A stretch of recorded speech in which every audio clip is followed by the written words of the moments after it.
Tengo al vecino cortando pasto, entonces si sienten una maquinita atrás es el vecino. Bueno, lo que voy a presentar hoy es un trabajo que forma parte de un proyecto más amplio, ¿no? Que provisoriamente se llama Paisaje, Medio Ambiente e Imaginación Geográfica en la Literatura Rioplatense y comprende un corpus de textos que incluyen obras literarias como ensayo, novela, cuento, poesía, pero también artículos de divulgación científica y libros de textos producidos durante la primera mitad del siglo XX en Uruguay y en Argentina. Este estudio busca determinar formas en que la literatura y el pensamiento geográfico se interceptan, ya sea fortaleciendo y consolidando o cuestionando ideologías e imaginarios de territorio nacional.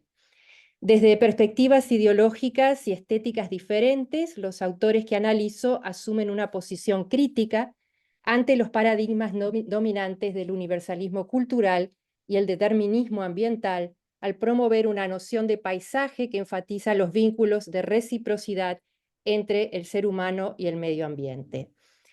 Concretamente, hoy me voy a enfocar en la obra de dos autores uruguayos que tienen una extensa y muy original producción, pero que han sido poco estudiados, que son Alberto Nifrías y Juan José Morosoli.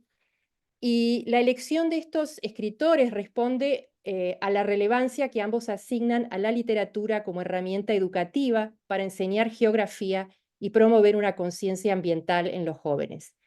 Asimismo, sus escritos documentan tempranas prácticas extractivas de recursos forestales y minerales desde miradas que incitan a reflexionar sobre alternativas relacionales más equitativas, ¿no?, entre humanos y entidades más que humanas. Entonces voy a empezar con Nin Frías.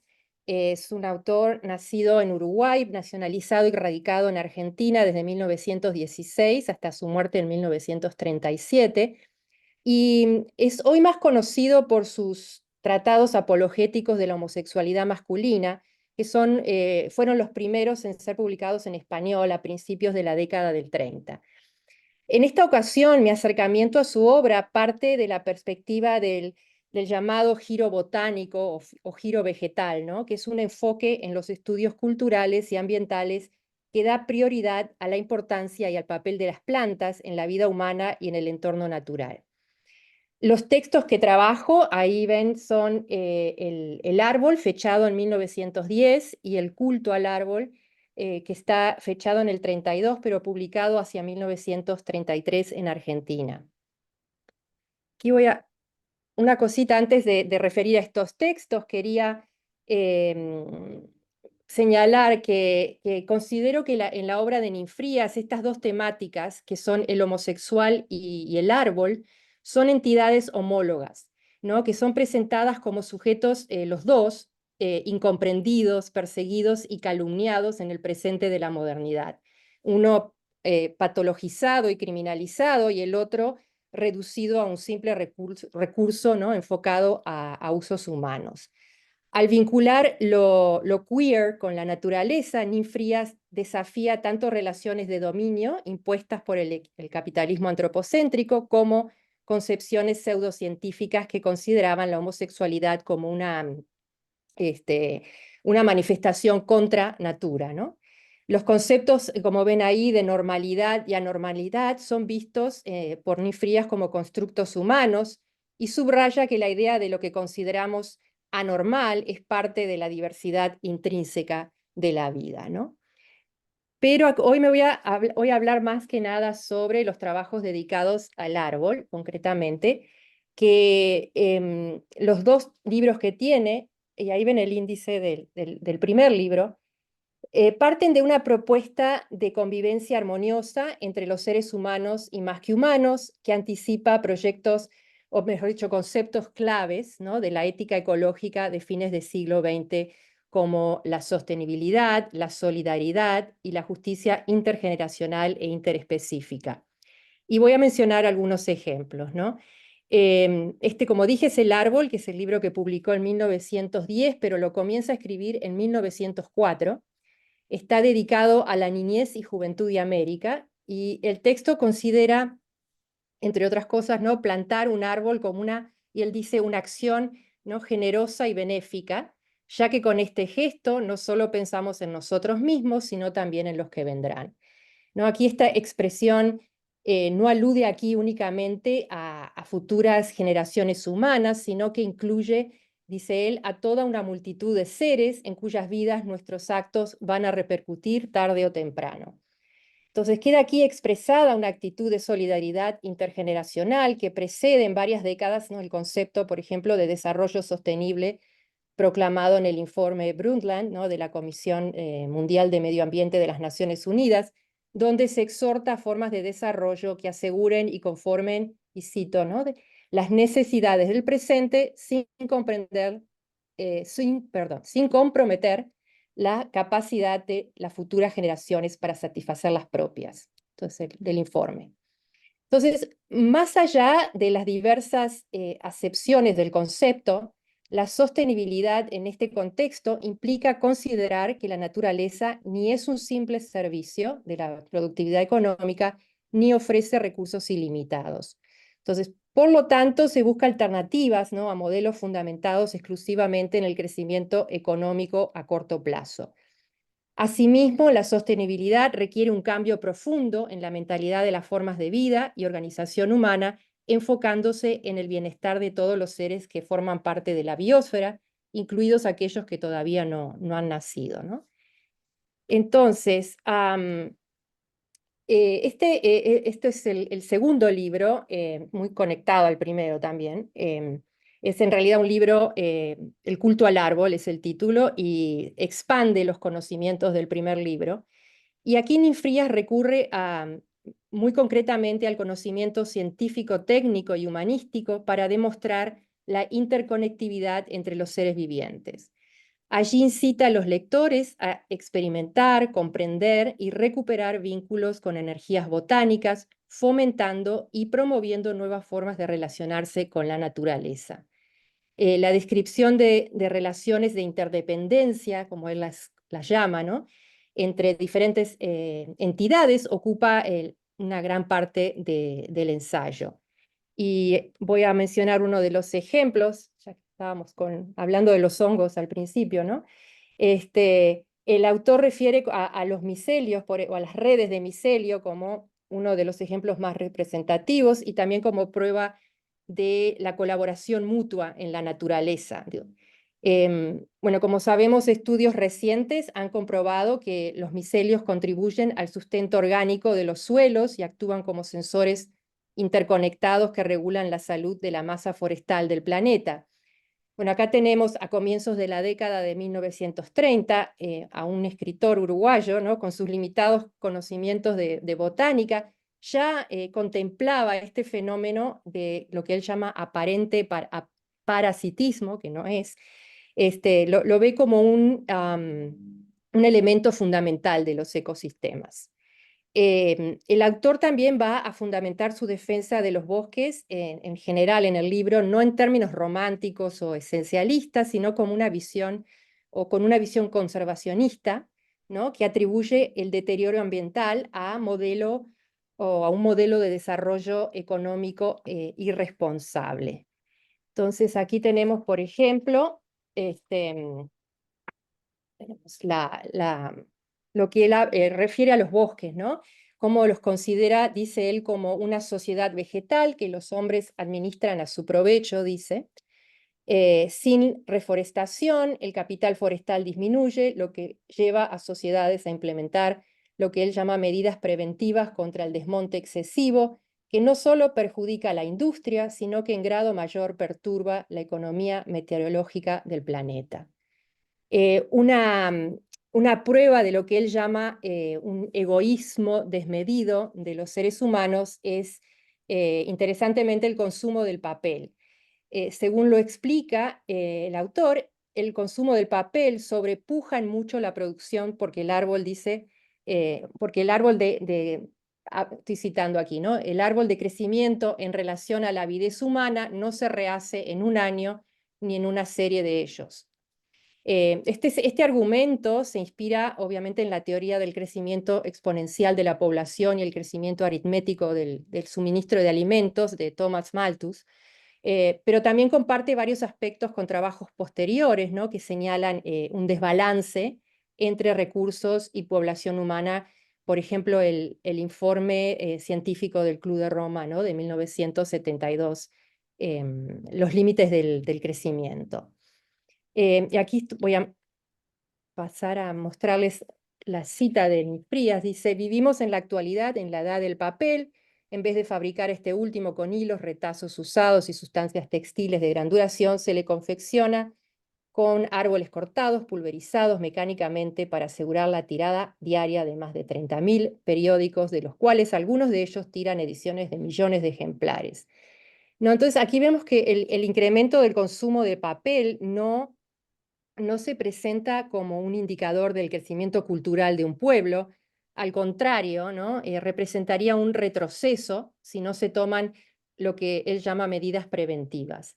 Aquí Nifrías implícitamente resiste posturas antropocéntricas que dan prioridad a los intereses de la cultura humana, ¿no? Sobre los de culturas no humanas o más que humanas. Entonces, hablando un poco de cuáles serían las acciones a tomar para establecer una convivencia armoniosa que él propone, y acá tenemos dos aspectos, ¿no? Nifrías considera necesario apostar a un plan de educación que incentive el respeto a la naturaleza desde los niveles más básicos. Entonces sugiere, por ejemplo, promover proyectos donde maestros y maestras adquieran lo que él llama nociones de selvicultura para crear sociedades escolares forestales, y cito aquí que a buen gusto han de prestar en el porvenir grandes servicios a la agricultura, ¿no? Fin de la cita. Otra propuesta educativa incluye el rescate del Día al Árbol, o del Día del Árbol, mejor dicho, que se venía celebrando en varios países, pero que según el autor con escasas consecuencias prácticas, sobre todo en el cuidado y proliferación de árboles. Entonces, en lugar de un simple asueto, Nifrías aspira a convertir ese día en una jornada de servicio en que escolares, y cito, ayudados de expertos jardineros, planten árboles en lugares asignados y aprendan sobre su cuidado. Una tercera iniciativa consiste en incluir en el currículum escolar salidas de campo y paseos por espacios verdes urbanos y suburbanos. Nifrías considera el paseo una experiencia ético-estética que no solo ofrece ventajas físicas y espirituales, sino que asimismo contribuye a un cambio de mentalidad en las sociedades humanas respecto al valor de la naturaleza. Asimismo, Nifrías considera que es preciso agregar una legislación, ¿no? Que garantice el cumplimiento de las condiciones necesarias para proteger los recursos naturales. Entonces destaca la importancia de apoyar estas medidas gubernamentales, ¿no? Que combinen la conservación y la restauración ecológica. Entonces dice, lo que propone es instar, ¿no? A los países hispanoamericanos a seguir el ejemplo de lo que él llama sociedades previsoras, y menciona Suecia, Finlandia y Canadá entre estas. Según el autor, estas naciones supieron, dice él, crear sistemas de control mediante medidas, leyes y decretos que fueron promulgados para regular procesos extractivos de máxima velocidad. Las naciones que establecen relaciones afectuosas y respetuosas con la naturaleza son las que, según él, alcanzan un estado de civilización integral que no solo beneficia materialmente a sus ciudadanos, sino que igualmente los hace más solidarios con el prójimo y otros seres vivientes. En una palabra, mejora a los humanos como especie, ¿no? Este modelo de civilización no está fundado en relaciones de dominio, sino de solidaridad entre las sociedades humanas y el medio ambiente, y es parte de un esfuerzo por combinar el conocimiento teórico y científico de la naturaleza con una conciencia, ¿no? De las implicaciones prácticas que dicho saber puede tener tanto para los seres humanos como para los más que humanos. Entonces, para Nifrías, la convivencia respetuosa entre diversas especies no solo es perfectamente compatible con ideales de progreso, el llamado progreso de esa época, sino que pasa a ser la condición misma del progreso. Entonces, es importante aquí aclarar que si bien la perspectiva ecológica de Ninfrías anticipa temas y conceptos que no serían planteados hasta décadas más tarde, es necesario también señalar que su discurso no está exento, ¿no?, de omisiones y de contradicciones. El autor, por ejemplo, no da cuenta de la explotación y el abuso de poblaciones originarias que habitaban algunas de las regiones boscosas que defiende en su libro, ni se refiere, por ejemplo, a las condiciones deplorables de los obrajes madereros. Y en su defensa a la naturaleza tampoco se advierte una crítica al sistema económico de desigualdad que justificaba el extractivismo, y también se ignoran las dinámicas postcoloniales que explican desarrollos y subdesarrollos. Estos aspectos los vamos a ver más eh, desarrollados de forma implícita y explícita también en la obra de Juan José Morosoli, que es el otro autor que quisiera mencionar un poco también aquí. Em, Su producción más significativa, como pueden ver ahí, se desarrolló durante las décadas de 1940, 1950.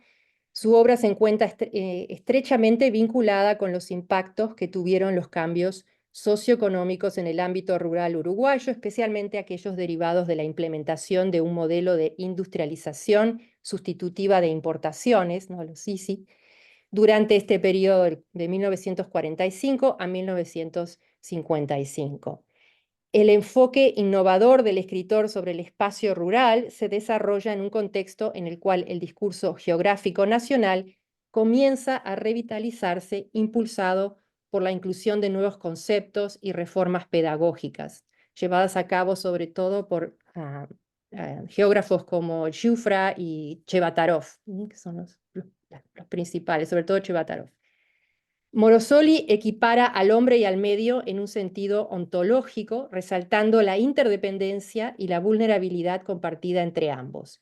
Entonces, tanto los trabajadores rurales como la naturaleza son representados como sujetos que sufren lo que él llama fatalmente, ¿no?, la explotación inherente del sistema de producción.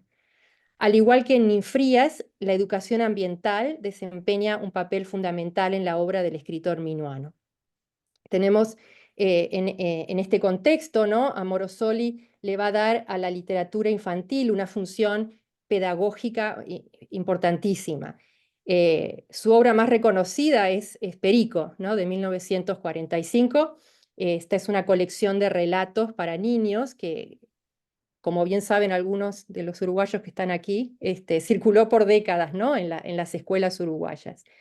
Allí figuran desde una perspectiva evocadora personajes como el monteador, el carbonero, el arenero, el garcero, el calagualero, el yuyero, ¿no? Y bueno, hay muchísimos otros personajes. Y mi lectura de esta obra busca superar los supuestos anacronismos y evocaciones nostálgicas que la crítica tradicional ha atribuido a estos relatos, y propongo, en cambio, reconocer su valor crítico en el contexto de una modernización del campo marcada por exclusiones y promesas de prosperidad no cumplidas.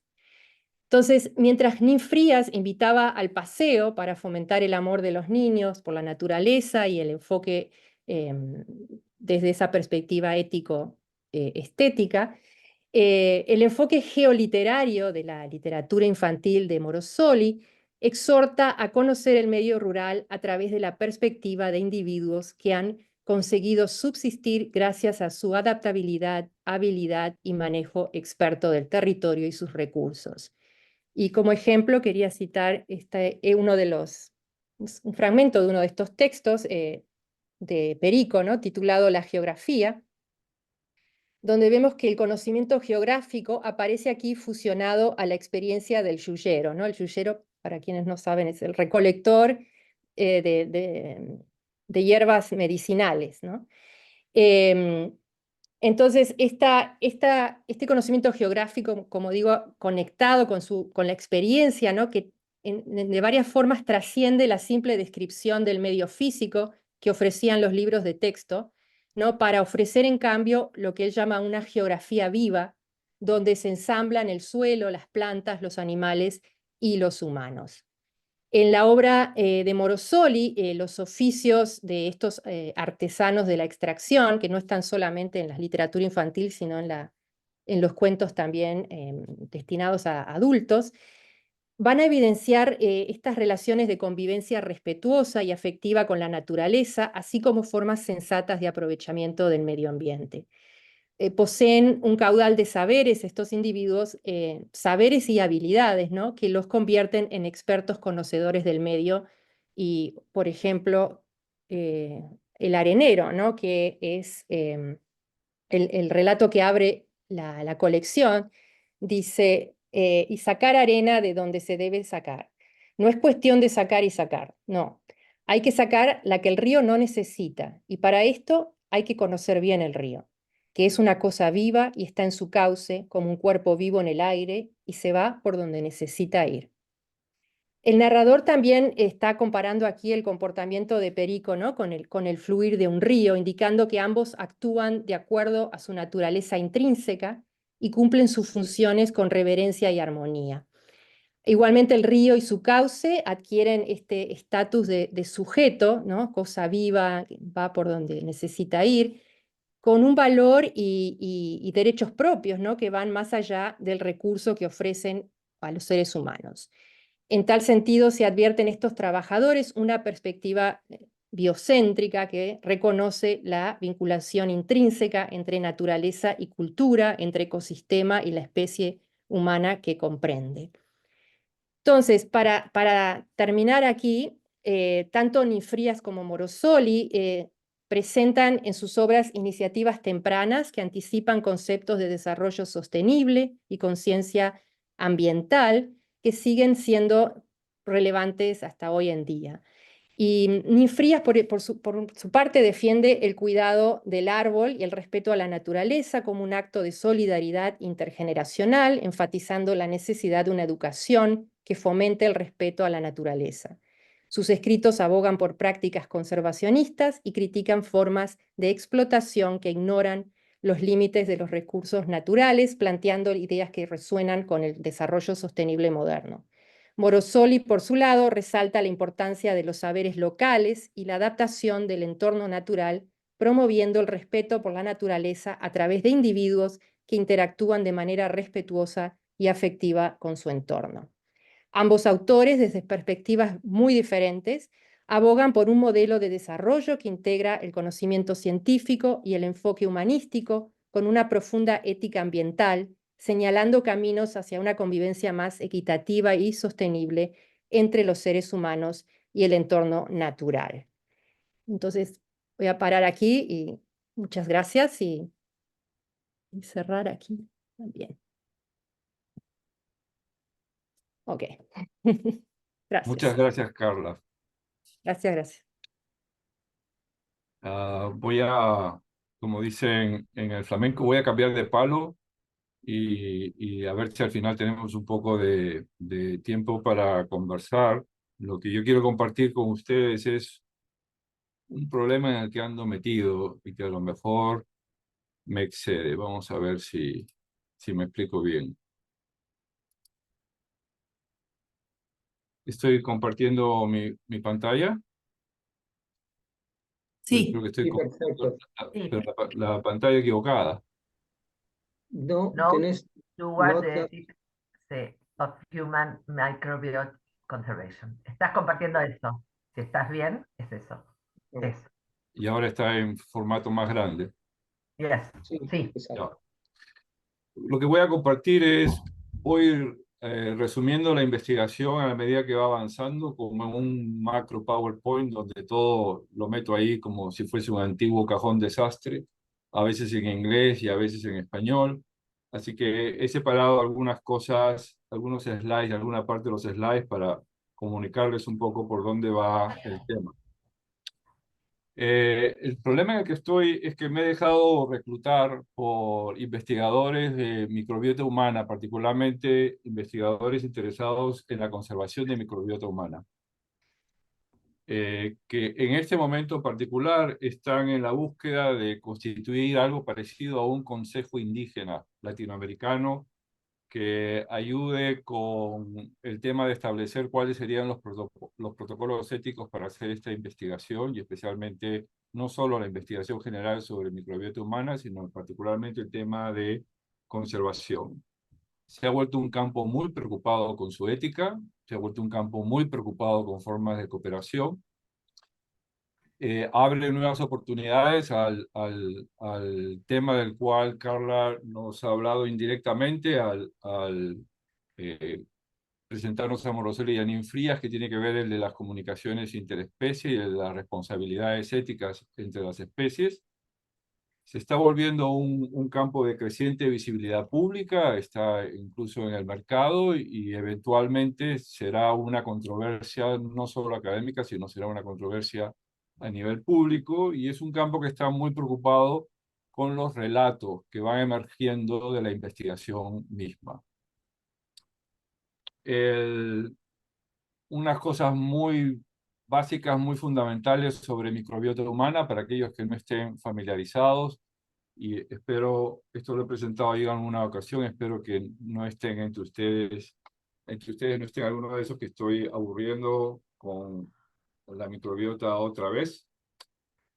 Esta microbiota son ecosistemas que recogemos al nacer de la vagina de la madre y del colon de la madre, y que tarde o temprano, a lo largo de los 3 primeros años de vida, van a lograr entrar en nuestro propio sistema digestivo, pero también se encuentran ubicados en la piel, especialmente en las axilas y en los pies. Para los 3 años, el niño ya va a haber más o menos completado toda la recolección y la constitución de la microbiota humana que la va a acompañar por el resto de su vida. Y en principio la microbiota humana que está dentro del cuerpo es la fundación, es el fundamento de una serie de sistemas que soportan la vida del cuerpo humano a lo largo de toda su existencia. Estamos hablando de, en inglés, yo sé que los billones y los trillones se confunden de una lengua a otra, pero en inglés estamos hablando de un estimado de 10 a 100 trillones de microbios en la piel y dentro del sistema gastrointestinal de un cuerpo humano. No son células que se derivan de genes humanos, y esto es importante para la reflexión sobre la ética de la investigación y de la conservación, porque hay legislación muy clara sobre genes humanas, pero no hay legislación muy clara sobre material genético, que está en el cuerpo humano, pero que no son material genético humano. De hecho, la relación entre células de la microbiota y células humanas es desproporcionalmente favorable a células no humanas como parte del cuerpo humano. No son células no humanas que provienen del medio ambiente, a lo mejor en la historia de la evolución sí, pero hoy por hoy son células no humanas que se transmiten de generación a generación en el parto, pero que se transmiten de generación a generación, pero no de manera genética, y son especies que han coevolucionado con el cuerpo humano. Así que no es que las tomamos del medio ambiente, aunque sí es verdad que fundamentalmente en el tema de qué es lo que hacemos con la materia fecal humana, terminan regresando al medio ambiente. En una persona como yo, de 1,94 m y de sus 195 libras de peso, probablemente pesa 2 o 3 libras, y en algún momento, a estas alturas ya estoy perdiendo microbiota, pero en algún momento de mi vida el peso de mi microbiota probablemente fue superior al peso de mi cerebro, que también se va reduciendo, por supuesto, con la edad. Funcionan dentro del sistema gastrointestinal, funcionan como un ecosistema de sociedades con todas las dinámicas propias de los ecosistemas. Y tienen esta otra implicación, por lo tanto, de la posibilidad de considerar el cuerpo humano como una combinación de genomas humanos y una combinación de genomas no humanos, ¿no? Y en ese sentido, la unidad que llamamos el cuerpo humano sería un cuerpo más que humano, y uno de los términos que recibe en microbiología es que seríamos un holobionte. ¿no? Porque nuestro genoma está compuesto de células humanas o no humanas. Así que en términos de especie, el Homo sapiens, somos Homo sapiens más algo, y somos una simbiosis agregada de distintas especies, sobre todo a nivel de microbios. Simbiosis es un término conocido para explicar las dinámicas de ecosistemas y es un término muy conocido en microbiología. Aquí el que es útil reconocer es el término de disbiosis, ¿no? Aquellas perturbaciones que alteran el equilibrio de esos ecosistemas internos que son contextuales al huésped. Es decir, somos nosotros los que producimos las perturbaciones en ecosistemas de acuerdo a las prácticas de comer y de acuerdo a las prácticas medicinales que tenemos. Creo que este slide por sí solo lo va presentando bastante bien. La primera conclusión, el primer camino, la primera línea ética que tiene la investigación de la microbiota tiene que ver con la constitución de la subjetividad. Y este es un argumento que se deriva de otra colega de Rutgers, una colega de Rutgers New Brunswick, en el Departamento de Women and Gender Studies, que ha estado trabajando el concepto de la subjetividad microbiana. En tanto que la microbiota, en las relaciones que la microbiota mantiene con el huésped, cumple funciones que son indispensables para aspectos emocionales, aspectos sensoriales y aspectos cognitivos del cuerpo que es el huésped. De hecho, hay neuronas en el sistema gastrointestinal. Estas neuronas se comunican con el cerebro a través del nervio vago. Así que de alguna manera aquello que es nuestra mente dentro del cuerpo humano no es solamente el cerebro, sino es una red de neuronas que está constituida en el cuerpo y que se alimenta de la labor que hace la microbiota, sobre todo en la producción de serotonina. La conclusión a la que esta realidad lleva a mi colega es a reconocer que, en primer lugar, la disbiosis, que es un momento, que es una fuente de una patología en el cuerpo humano, es también el momento de una revelación. Es el momento en el que podemos tomar conciencia del peso de la microbiota en el desarrollo del sistema nervioso, del sistema gastrointestinal y del sistema inmunológico de las personas. Es decir, la microbiota está constantemente formando parte del proceso a través del cual constituimos nuestra subjetividad, pero no somos conscientes de ello. De hecho, solo hemos sido conscientes de su existencia a través de esa disbiosis. Y que por lo tanto, a diferencia de lo que en política se llama el sujeto individual liberal, que se piensa a sí mismo a partir de su distinción del mundo, la microbiota se suma a esos argumentos en contra del sujeto neoliberal, en afirmar que la constitución del sujeto ocurre en la interacción con entidades no humanas, con ecosistemas, con medios ambientes que nos rodean, ya sea porque nos rodean fuera del cuerpo o que nos rodean desde dentro del cuerpo. Pero a diferencia también, y este es un tema, lo menciono como uno de los problemas éticos de la conservación de la microbiota, aunque no voy a hablar sobre ello ahora, pero también se distingue de estas perspectivas multiespecies, como la que Carla ha ejemplificado al hablar de estos dos autores uruguayos, en el sentido de que mi subjetividad se está construyendo en relación a otras especies, pero no se está construyendo en relación en una experiencia intersubjetiva. El propósito de salir al campo, ¿no es cierto?, y de conocer el medio ambiente y de observar el medio ambiente, tiene el propósito de permitir que dos cuerpos se encuentren. Se encuentre el cuerpo del observador y se encuentre el cuerpo del bosque o el cuerpo del árbol, y ante la presencia de esos dos cuerpos se origina una interrelación. En este caso, hay cuerpos microbianos no humanos que son fundamentales en la constitución de mi subjetividad, pero con los cuales no puedo tener una relación intersubjetiva porque nunca puedo ser consciente de ellos como cuerpo, salvo en la disbiosis, salvo a partir de las patologías que la disbiosis produce. Ese es un lado del tema ético por el cual no voy a entrar ahora.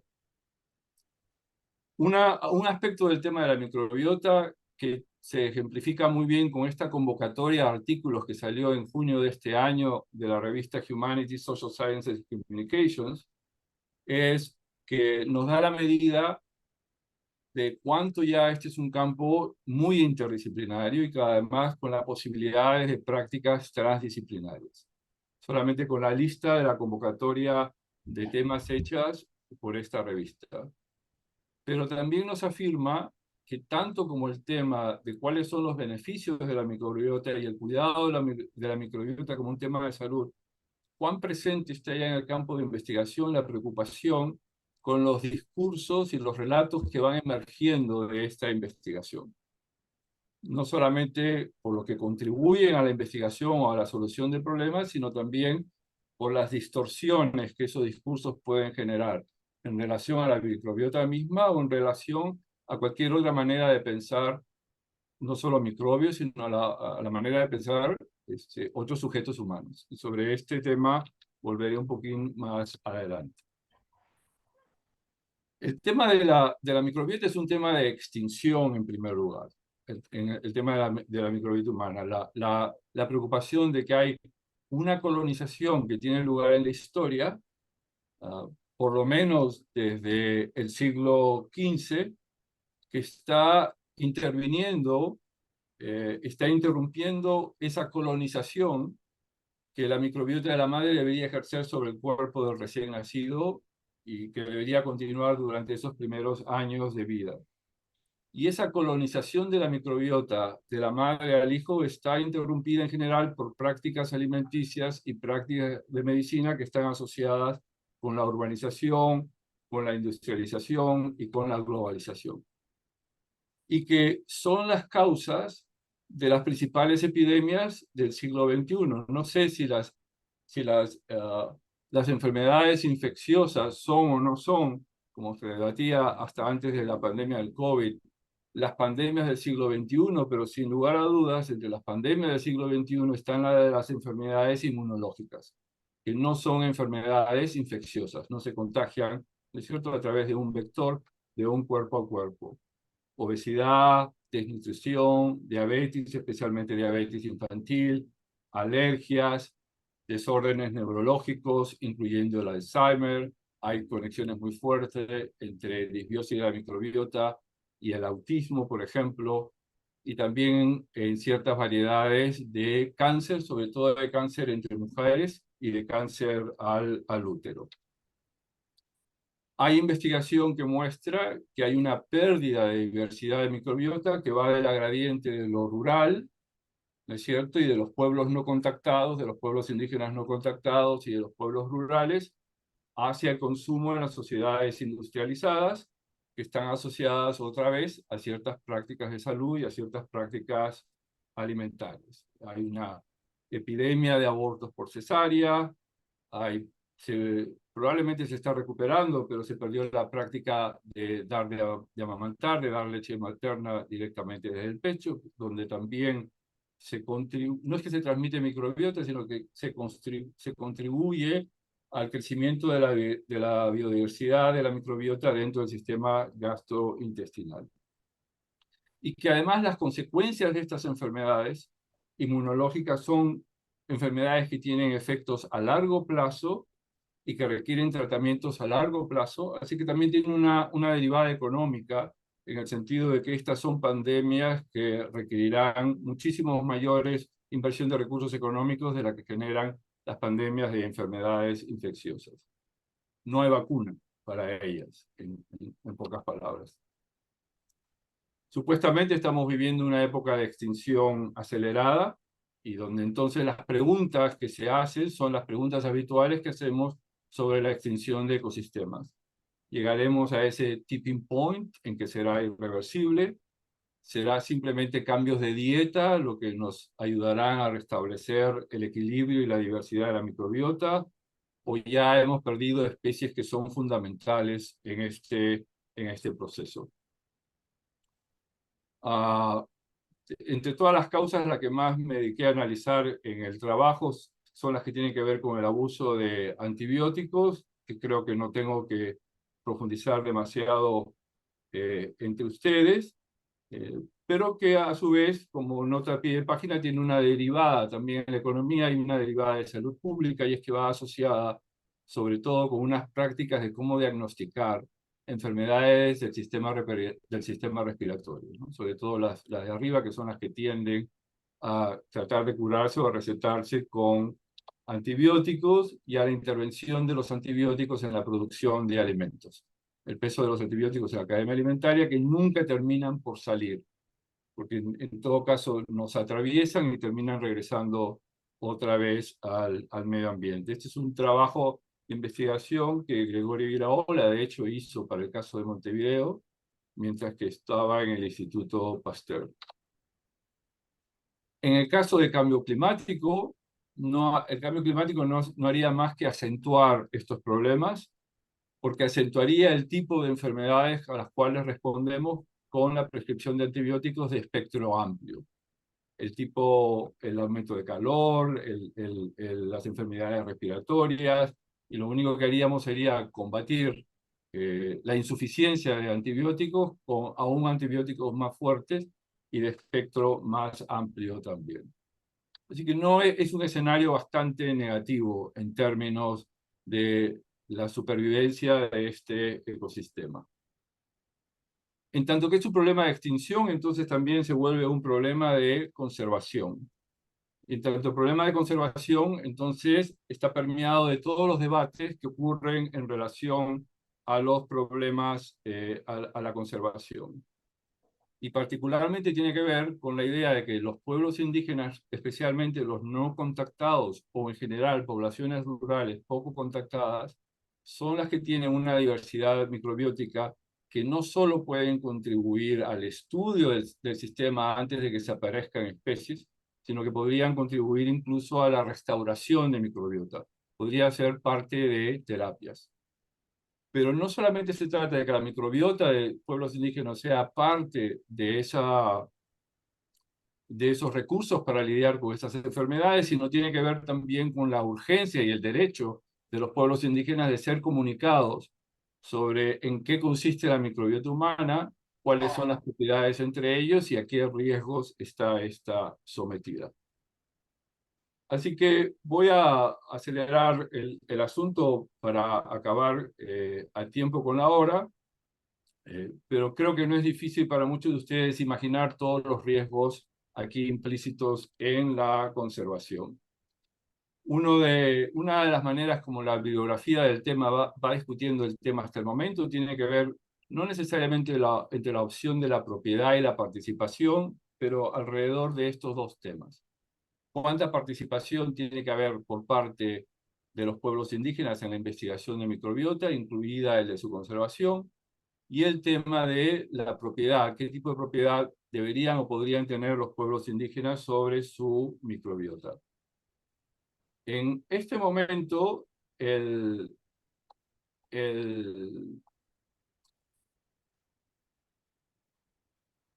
status quo parece ser bastante claro sobre la necesidad de desarrollar la investigación, aunque se trate solo del caso de conservación, de una manera más transdisciplinaria, en los términos en los que nos son totalmente familiares en SARAS. La parte del trabajo que estoy tratando de empezar ahora y que tiene que ver con mi visita a Yucatán la próxima semana a un congreso de cómo co-construir conocimiento interculturalmente con los pueblos indígenas mayas, tiene que ver con las expectativas del pueblo maya en la manera de construir de co-crear ese conocimiento. Y en gran parte de ellos, esta carta de Canibab, que les pongo acá por delante, es una carta producida por intelectuales indígenas hace un par de años. En gran parte creo que podemos ver con lo que está resaltado que es bastante afín a lo que nosotros conocemos. Tal vez particularmente lo que es peculiar desde la perspectiva indígena es el principio de reciprocidad.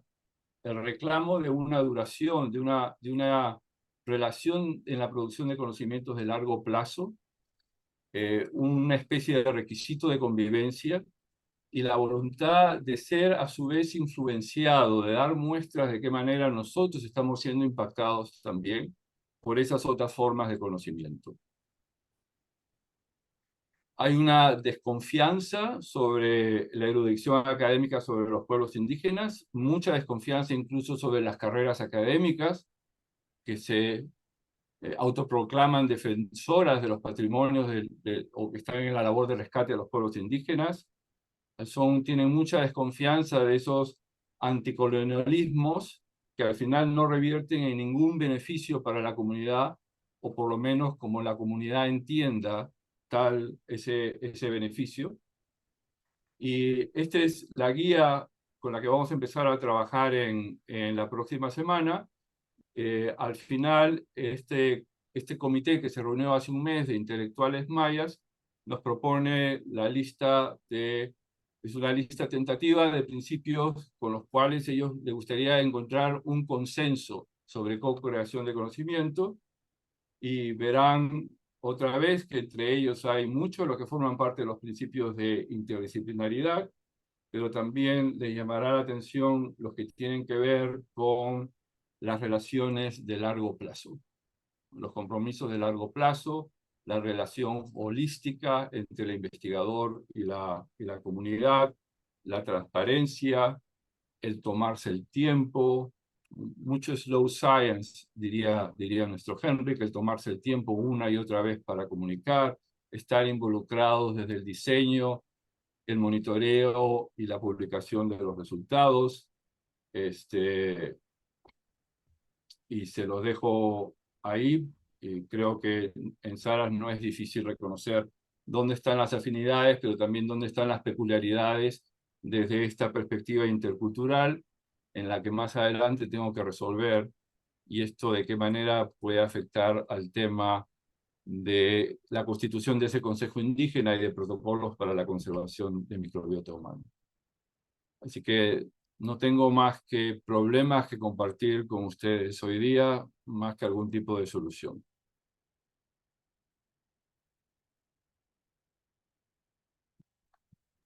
Gracias, Jorge.